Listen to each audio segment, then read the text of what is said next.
So, a document like the Constitution is deliberately broad in its speech so that it can become a living document um, and be interpreted. You don't want to write a foundation for civilization that is not open ended, that can't be adjusted or changed unless it's just become a dictatorship. Because the needs of the civilization change as the civilization grows. The Constitution is broken right now, okay? I don't care what anybody says. Our system of governing ourselves is broken. And when government doesn't just not help the people, but hinders the people deliberately to create a larger peasant class, then we're still medieval in our thinking. So, the Constitution was 250 years ago, almost. And our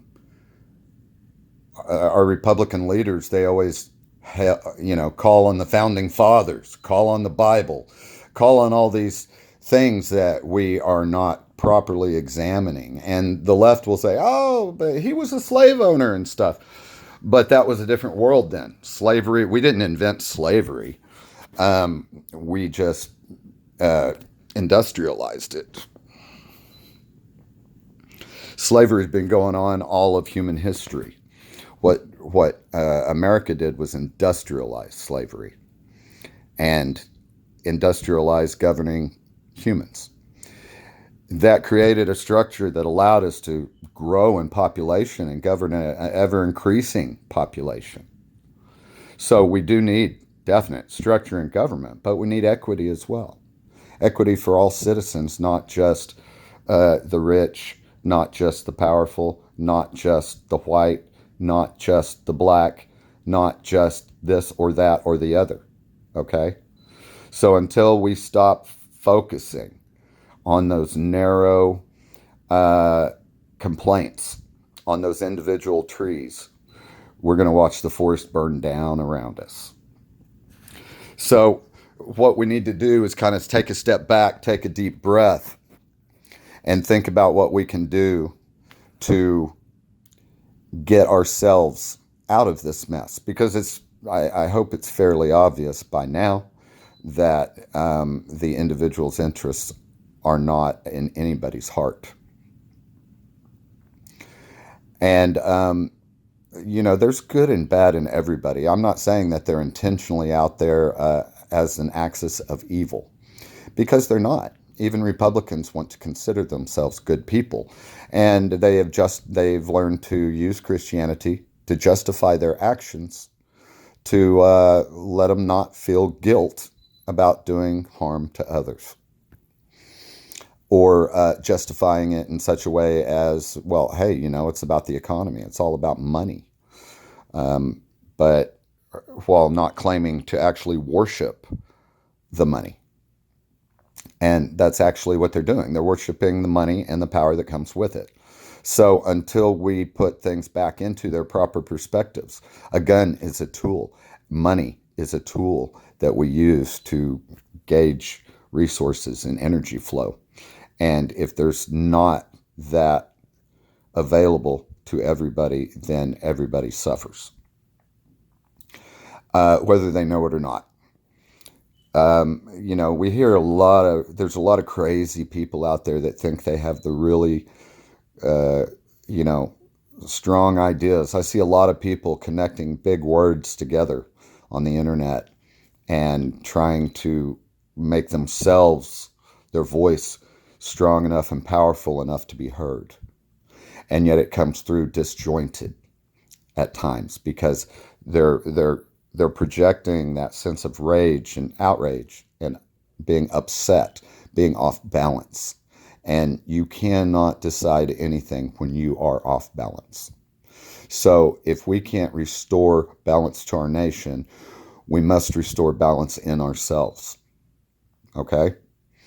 And we must step beyond our own personal grindstone and see about elevating others to the level that we want to see.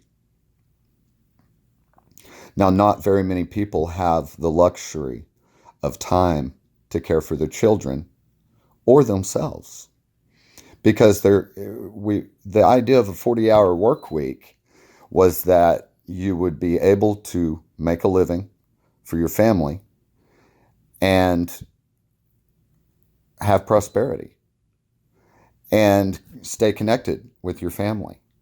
But if you don't want to just become a tool for somebody else, then you have to restore balance within yourself. You have to develop what you want to fix. You have to develop your vision yourself. It's got to come from inside of you. Nobody can give that to you. I can tell you what to do. I could write 100 how-to books, but those distract. Those get you sucked into a narrow path of thinking. Those get you think like Amway. You think that they make you think if you buy everything from them, then you're creating a new economy that you're part of, and one in which everybody benefits. That's the idea behind it, but it's got the same mechanics as Jesus and the disciples in building the organization, and that's called a pyramid. Whether it's inverted or, they have a lot of ways to call them different things, but the structure of the business remains the same. So, we get upset when we hear about Ponzi schemes, but we never hear about the resolutions. What happens to the people that lose everything? Well, nothing. They just lose everything. And if the government goes after those people, then even if they take down that organization or wound that organization and get a big chunk of money, it doesn't go to the victims. It goes into public programs to prevent it later. So there's nobody there to fight for the victims of injustice, period, unless it benefits somebody who holds the reins of power. So until we can elevate our own spirits, our own souls into a solid standing once again, and not become a tumbleweed to the winds of change, not change our belief systems every few minutes, not villainize others every single day. Until we can quit doing that, we're just shouting into the wind. So you need to center yourself, ground yourself, create a space around yourself.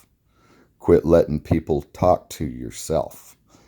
Take control of your own self. Retain your sense of self. And use that sense of self to build yourself a firm foundation of beliefs. What are the human ideals that you believe we should be living by? Which is the one that hits you the most? Stay away from love for now, because that's a tricky one. There's agape, there's eros, there's different types of love, and it gets very confused. And with the introduction of the porn culture in our country, it's even more confused.